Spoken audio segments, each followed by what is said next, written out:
Riigireetmises süüdi mõistetud endine kaitseväe ohvitser Deniss Metsavas on vanglas viibinud juba poole oma karistusest. Nimelt 2019. aastal mõistis kohus tema ja ta isa Pjotr Volini süüdi riigireetmises ja koostöös Venemaa luureorganisatsiooniga GRU ning karistas kokkuleppel Metsavast 15 aasta ja 6 kuu pikkuse vangistusega. Metsavas sai taotleda võimalust vabaneda elektroonilisele valve alla nüüd. Vanglas on tal tööl raamatukogus ning õpetab seal matemaatikat ja annab joogatunde. Vabaduses oleks tal olemas elukoht. Väidetavalt siis, kui tema karistuskokkulepet arutati 2018. aastal, tehti seda kapo majas.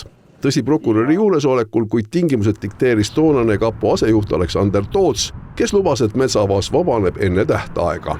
Deniss Metsavas täna seda rääkis, et kuidas need läbirääkimised seal aset leidsid, et mul puudub igasugune põhjus kliendi aususes kahelda.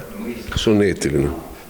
No selles mõttes, et eks kas on eetiline või mitte, esiteks on juba nii ammu aega tagasi juhtunud, et ikkagi seadus ütleb, et prokuratuur peab osalema kokkuleppe läbirääkimistes ja prokuratuur on ka kokkuleppe pooleks.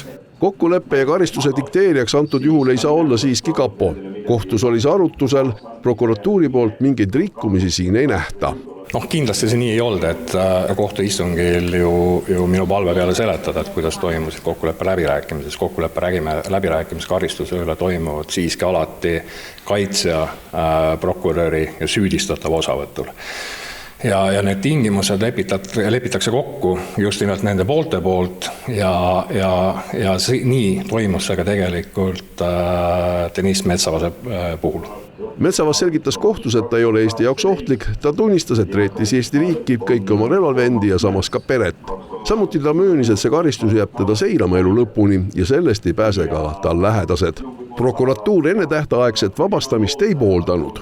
Prokuratuur leidis täna, et õiguskorra kaitsmise huvides ja ühiskonna turvalisuse huvides on see signaaliks, et niivõrd raske kuritegu, nagu seda riigireetmine on, et see vajab siiski ranget reageerimist, mis on ka see karistus oma olemuselt juba olnud ja leiame, et tänane tingimise enne tähtaegset vabastamine on ennatlik. Riigireetmise puhul ongi niimoodi, et selle süütegu on küll üks, aga nende toimepanemise asjaolud võivad väga erinevad olla. Deniss Metsavas rääkis, et on ikkagi oluline vahe selles, kui näiteks vaenulik eriteenistus paneb sind kuskil fakti ette või siis sa paned oma teo toime selle tõttu, et sul lihtsalt Eesti ei meeldi. Et see on oluline vahe. Kohus teeb tema vabastamise osas määruse uuel nädalal.